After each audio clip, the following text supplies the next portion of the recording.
জোট সরকার গঠন করতে চায় নওয়াজ শরীফ। স্বতন্ত্র প্রার্থী পেয়েছে ৯০টি আসন। একার পক্ষে সরকার গঠনের মতো আসন নেই। তিনি তার দেশকে কঠিন সময় থেকে পার করতে পারবেন। জোট সরকার গঠন করতে চায় নওয়াজ শরীফ। জোট গঠনের জন্য প্রার্থী খুঁজছেন তিনি।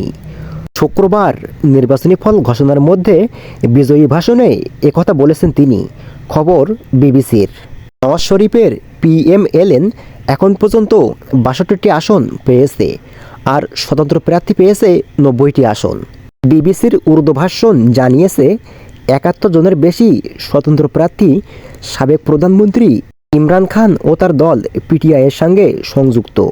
নওয়াজ শরীফ বলেছেন, তার দল সংখ্যাগরিষ্ঠতা পেলে ভালো হতো, কারণ তিনি স্বীকার করছেন তার একার পক্ষে সরকার গঠনের মতো আসন নেই।